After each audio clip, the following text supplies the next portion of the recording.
You simply what you eat, and what you want to grow is organic food, which is going to nourish you and your families. Organic isn't just about avoiding chemicals, it's simply respecting the integrity of species that comes about with the natural ecosystem.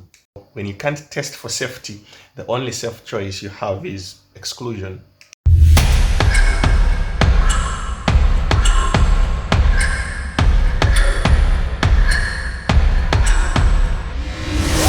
Hello, Samson here. Welcome to today's segment of book reviews where we are focusing on Seeds of Deception. This is Jeffrey Smith's book, which was written some time back because of the research that they were doing concerning genetically modified seeds and food that was being grown.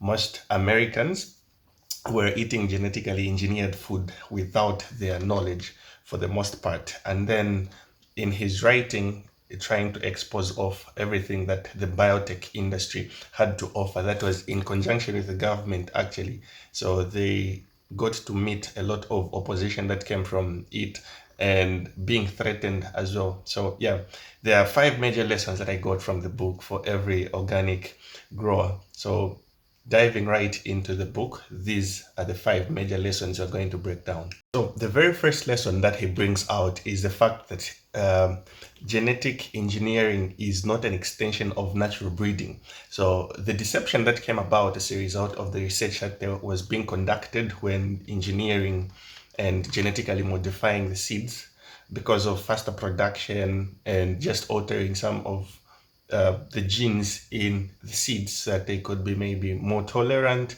more resistant, and then to pests, could even be to weeds and all that. The notion behind the genetic engineering is going to be an equivalent of natural breeding, which wasn't the case. And that deception actually went on for quite some time. But then what you need to realize and understand as an organic grower is the fact that organic isn't just about avoiding chemicals, it's simply respecting the integrity of species that comes about with the natural ecosystem. The second lesson that they point out in the book is the fact that the FDA ignored its own scientists. So the policy was political and not scientific.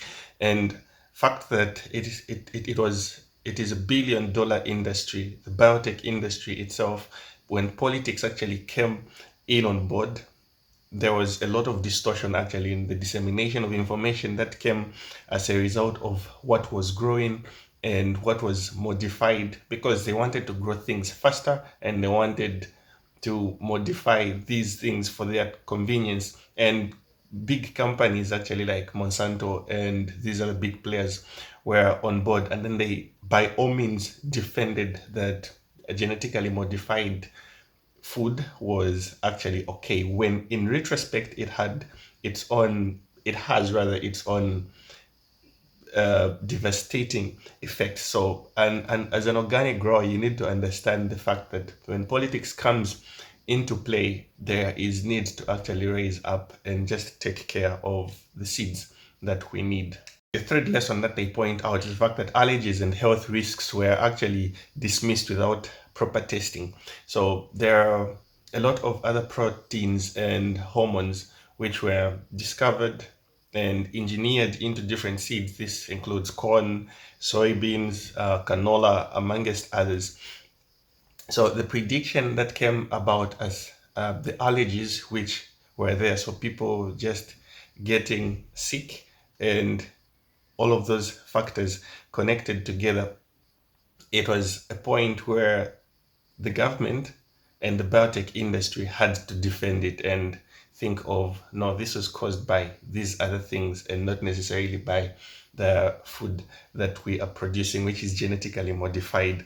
So organic growers by all means have to avoid genetically modified organisms entirely, because for you to protect yourself, your clients, to protect your families and all that, unknown allergic risks might actually come up as a result of genetically modified food. So when you can't test for safety, the only safe choice you have is exclusion.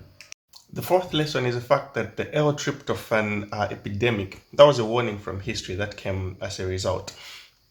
The warning came in from the fact that GM food was a cause of similar widespread diseases, risks, and all that. And the funny thing that these guys used to do is that they were not labeling whether the food that was being sold out on the shelves was genetically modified or not. Hence, without labeling, people wouldn't even know that what they're buying is actually genetically modified. And once they understood and knew that this is genetically modified, then they would actually stop buying it. And then the billion-dollar industry would get to die. So organic food provides traceability and transparency that genetically modified food deliberately actually sets aside and it lacks.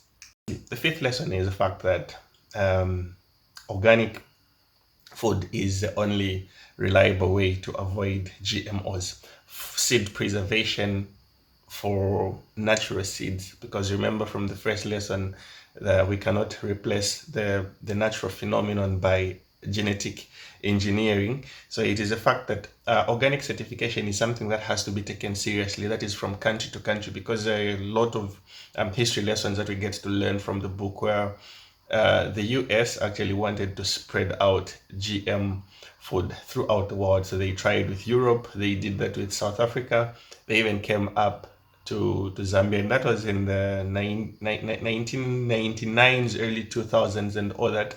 But then they were met with a lot of resistance, thankful to the different governments which were there, because when hunger strikes and then there is GMO food readily available, people are going to opt to get to having the genetically modified food, in retrospect, not bearing in mind that that is something that is going to kill them. So the best way is actually to support organic growing, and organic agriculture is like the only way that we're going to be served. And remember, you simply what you eat, and what you want to grow is organic food, which is going to nourish you and your families. So every organic grower is supposed to actually read Seeds of Deception and just have an understanding of what is being sold on the shelves, including agri input and all that. When you understand the science behind everything and that it's a billion-dollar industry we're dealing in, then should be able actually to have an understanding of everything that is working around.